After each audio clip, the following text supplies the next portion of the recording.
Este es el título de mi presentación, como habitualmente vengo realizando en todos los talleres anteriores. Me encargo de la parte de conectividad lagrangiana en cuanto al transporte de partículas que son llevadas por la corriente.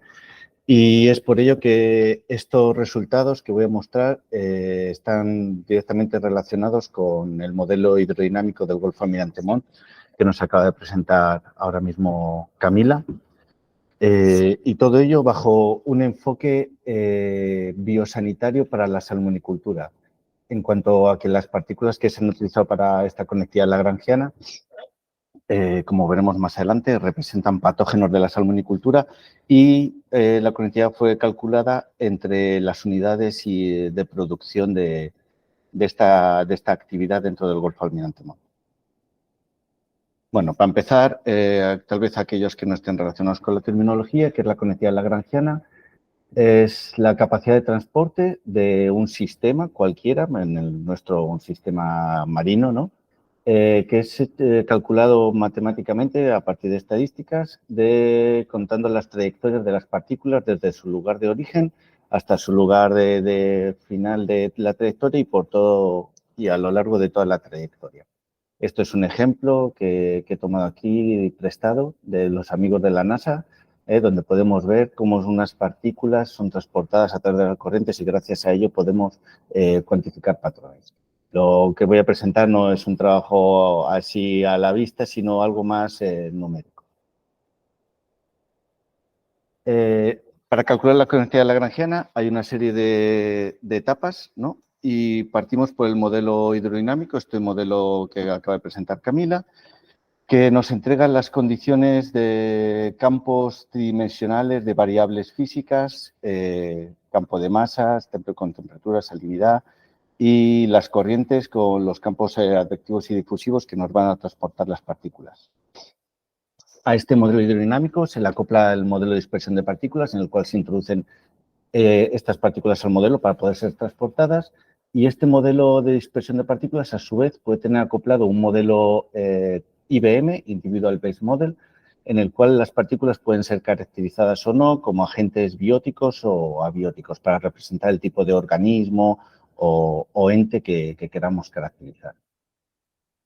Una vez que corremos estos modelos acoplados, obtenemos finalmente la trayectoria de las partículas y sobre ellas aplicamos las estadísticas de conectividad para finalmente obtener las matrices de conectividad, que es el resultado final, ¿no?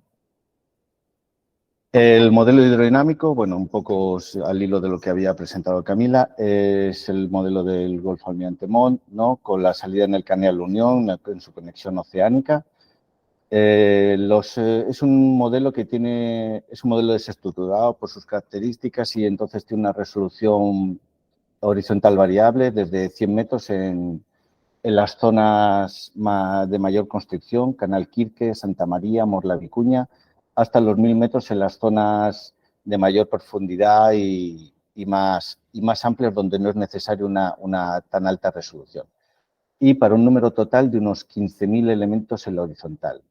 15.000 elementos en cada una de las 43 capas en que se divide verticalmente, 20 capas superiores sigma que siguen el contorno de la batimetría y 23 capas más profundas z ya hasta el fondo. El modelo fue calculado guardado a una resolución de 5 minutos y de 30 minutos para el modelo desacoplado que luego se acopla al modelo de dispersión de partículas. La cobertura temporal en el cual se hizo la modelación cubre desde el año 2016 al 2018 por completo. Y se calcularon, entre otras, variables directas como la temperatura, salinidad, velocidades, e incluye también la radiación que vamos a utilizar en los modelos IBM. Y también en los modelos IBM utilizaremos variables indirectas a partir de las otras, como la densidad y la estratificación. El modelo de dispersión de partículas, se implementaron 12 modelos de dispersión de partículas para contemplar la variabilidad estacional durante este periodo de 3 años, 2016 a 2018. Estos modelos estacionales, por tanto, serán verano-otoño, invierno-primavera para cada uno de los 3 años. Y las dispersiones de las partículas se realizaron desde cada uno de los 43 centros de cultivo, que podemos ver que son los puntitos azules más oscuros, ¿no? Entre las 6 ACS, en las cuales están distribuidos estos centros de cultivo, ¿no? Aquí en el gráfico de la izquierda podemos ver el ejemplo de cómo se dispersan las partículas desde uno de los centros, ¿no? A la salida del seno última esperanza, ¿no? Y ahí vemos cómo las partículas llevadas por los campos afectivos difusivos son transportadas y van conectándose con otros centros de cultivo y otras ACS. La resolución temporal con la que fue calculado es de 1 hora, o sea, fue calculado con corrientes de 30 minutos, pero los resultados fueron guardados con 1 hora de resolución. Y estos modelos contemplan 2 tipos de partículas. Unas van a ser derivadores pasivos que no interactúan con el medio, más allá de ser transportadas pasivamente por las corrientes, y partículas caracterizadas como cáligos Royer-Cresselli, que ahora veremos a continuación. Bueno, y todo esto recordando que la naturaleza de estas partículas, especialmente la cáligo Royer-Cresselli, le confiere este enfoque a la conectividad biosanitaria. Esa es la finalidad. Entonces, los modelos IBM, en los cuales caracterizamos esas partículas para responder a las características y propiedades del entorno, fueron derivadores pasivos, los cuales son partículas inertes, que son derivadas libremente horizontalmente, verticalmente por los campos de advección y difusión, y su horizonte es fijo, o sea, el tiempo que van a estar en dispersión es fijo a 30 días, y este horizonte fijo de 30 días fue elegido arbitrariamente porque 30 días es para poder darle un valor añadido a estos derivados pasivos. Porque 30 días es aproximadamente el tiempo de vida promedio estimado para el virus ISA en unas condiciones de temperatura y salinidad de 10 grados y 21 PSUs, que son más o menos aproximadamente las condiciones promedios del Golfo Almirante Montt. Y ello porque el virus ISA ha sido reportado por Sernapesca en su programa de monitoreo durante estos mismos 3 años que vamos a ver de modelación, 2016 a 2018, ha habido reportes positivos en centros de cultivo del Golfo Almirante Montt. Y además, 30 días también aproximadamente se corresponde con la esperanza de vida de la Pichirrickettsia salmonis, causante de la enfermedad conocida como SRS, y es el horizonte de vida aproximado a lo mismo, a las mismas condiciones de temperatura, que la temperatura es la que condiciona la mortalidad y esperanza de vida de la Pichirrickettsia, ¿no? Y igualmente se han detectado centros de cultivo, como podemos ver en ese gráfico, dentro del Golfo Almirante Montt, que han sido infectados por esta bacteria. Además de los derivados pasivos, el cáligo Royer-Cresselli, que es un parásito de la salmonicultura, actualmente tal vez el que está provocando mayores pérdidas y por el cual hay un mayor interés, y es por ello que lo hemos utilizado en este estudio, y también por mantener una línea de continuidad con los estudios anteriores en los cuales también se ha utilizado este mismo parásito como trazador de la conectividad sanitaria. Este parásito es un copépodo, es un crustáceo planctónico que puede nadar y contempla diferentes fases. Las fases adultas son las que están infestando directamente al pez, como podemos ver ahí en la cabeza de ese ejemplar. Y en la modelación hidrodinámica, en cuanto al transporte por las corrientes, solo nos encargaremos, por tanto, de las fases planctónicas, las cuales son 2. Empieza con la eclosión de los huevos a larvas náupleo y después estas larvas náupleo, en función de las características del ambiente de temperatura, que es la que le va a otorgar la maduración, va a ir madurando hasta la segunda fase planctónica, llamada copepodito, la cual sí que es la fase ya infestiva y que por lo tanto tiene la capacidad de poder buscar un nuevo huésped, un nuevo pez al cual infestar. Estas partículas de Caliguro-Crescegli son transportadas libremente horizontalmente en 2 dimensiones, ¿no? por la dirección de difusión, y verticalmente, si bien pueden ser transportadas también por las corrientes, estas mismas partículas tienen capacidad propia natatoria como para poder moverse hacia arriba o hacia abajo. Los principales movimientos migratorios es de hundimiento cuando en las capas superficiales por densidad suele haber una menor salinidad, y cuando la salinidad desciende de 27 PSUs, entonces las partículas de los Caliguro-Crescegli se hunden, ¿no? Para encontrar capas profundas más salinas, donde no haya tanta mortalidad.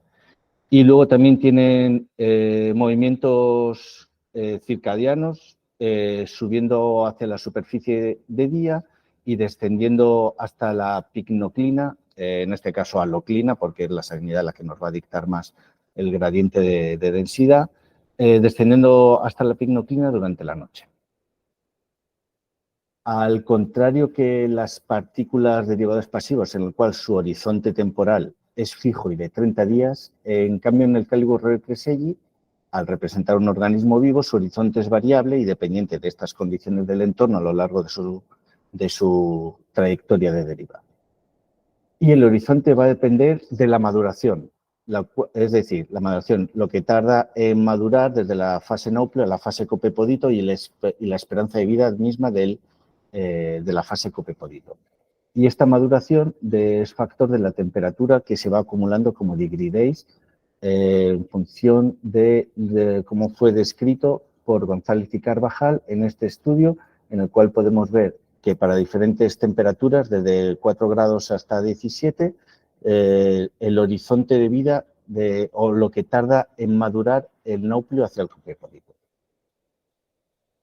Y luego el horizonte también va a depender de la mortalidad, pues las partículas son sometidas a mortalidad por salinidad, y siguiendo una función que hemos realizado, en función a su vez de cómo fue descrito por Bravo en el 2008, para 4 estaciones diferentes del Golfo del Mar Interior de Chiloé, en Puerto Montt, Ancud, Quellón, Horno-Pirén, en el cual, como vemos, salinidades de 0 PSUs, es decir, agua totalmente dulce, provoca una muy alta mortalidad, bueno, una mortalidad del 100%, y en cambio salinidades mayores, como por ejemplo de 30 PSUs, no provoca mortalidad ninguna.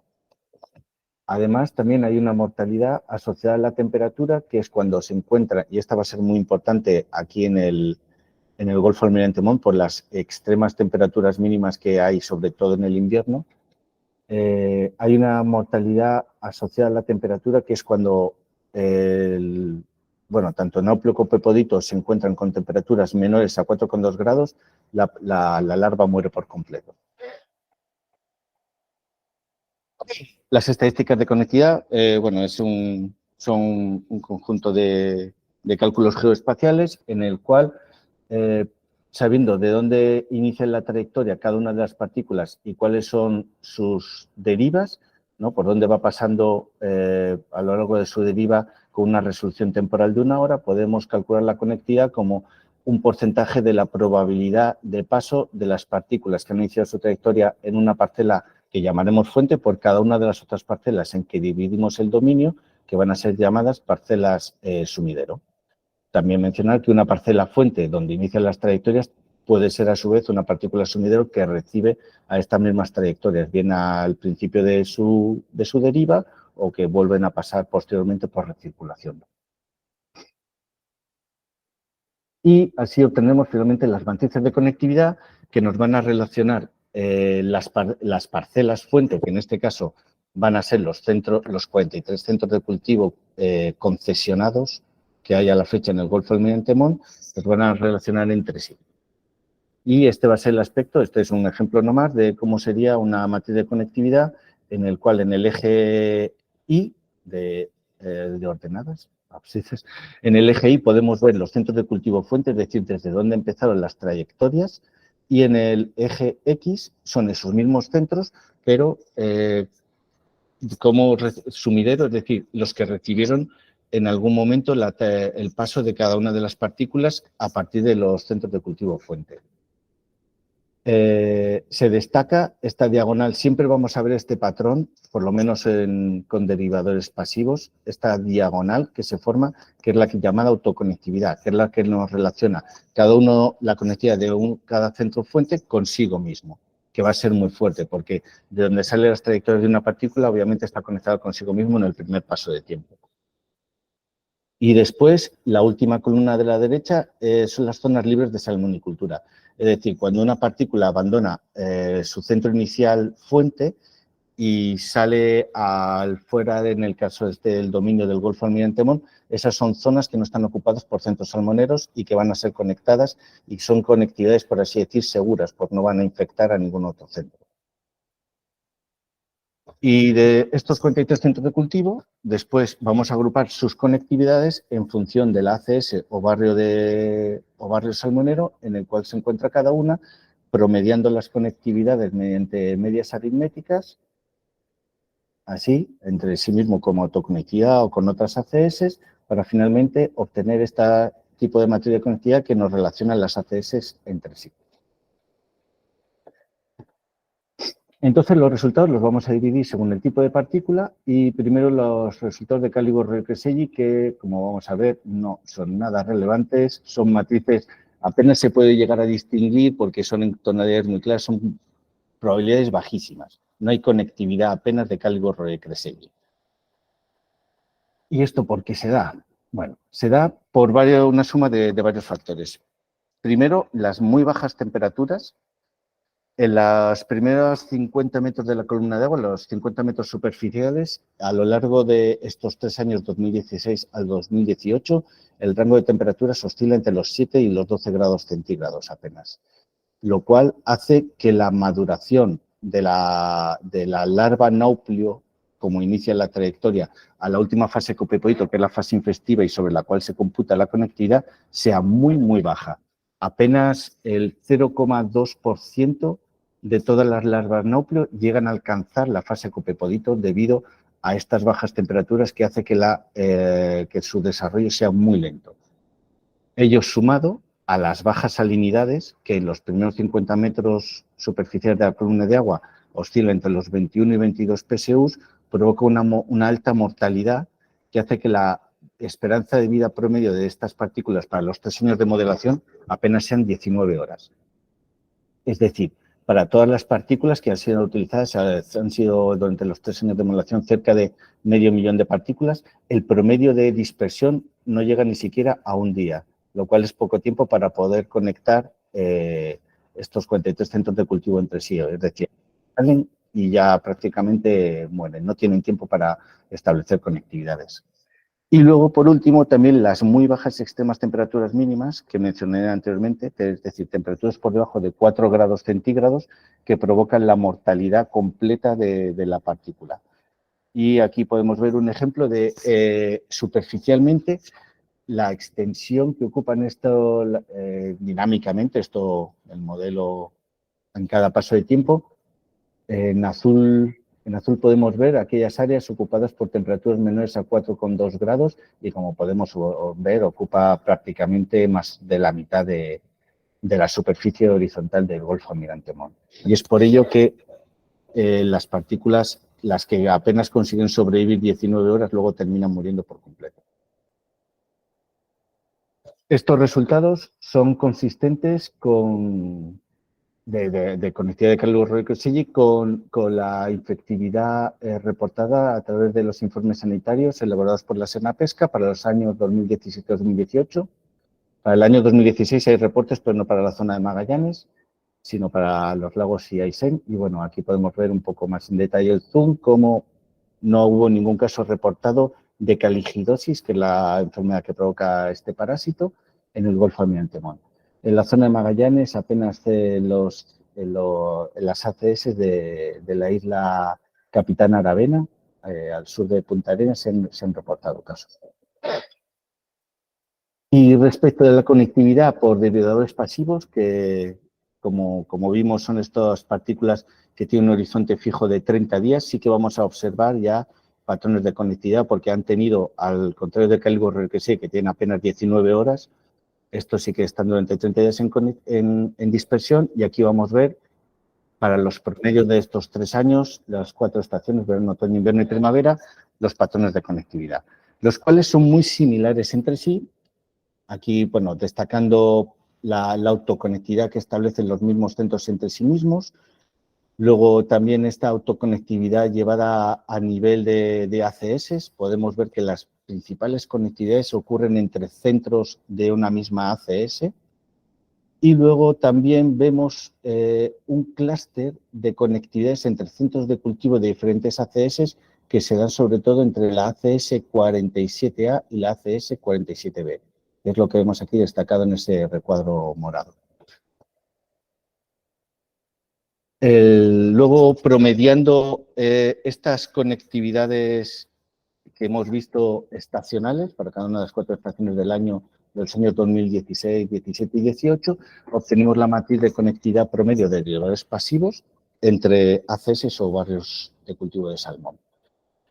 Bueno, vuelve a destacarse nuevamente que las mayores conectividades se dan entre centros de cultivo de la misma ACS, con valores, las mínimas autoconectividades son las de la ACS 45 y las mayores las de la ACS 47B.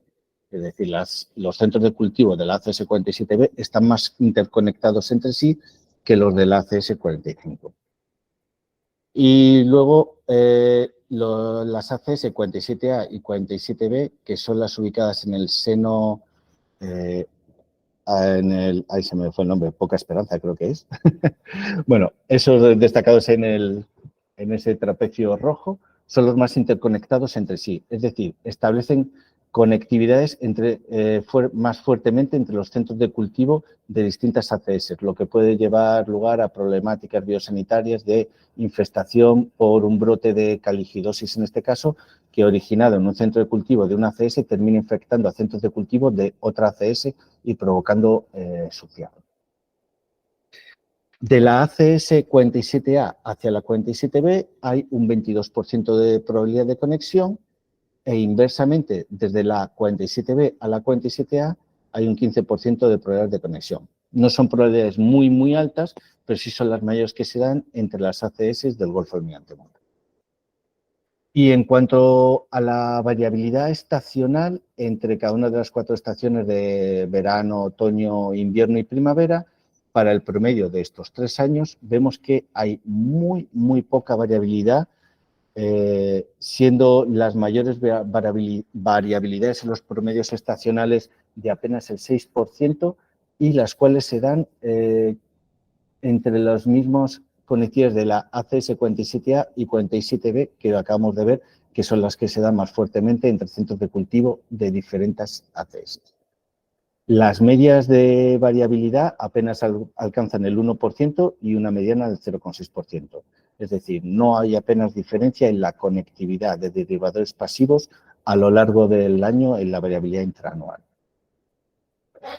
Todo esto nos lleva a una serie de conclusiones, que es que el Caligo Requesé, el cual bueno, tiene un horizonte dependiente de las condiciones ambientales, tiene una conectividad prácticamente nula dada por las bajas temperaturas y salinidades que inhiben el desarrollo y aumentan su mortalidad.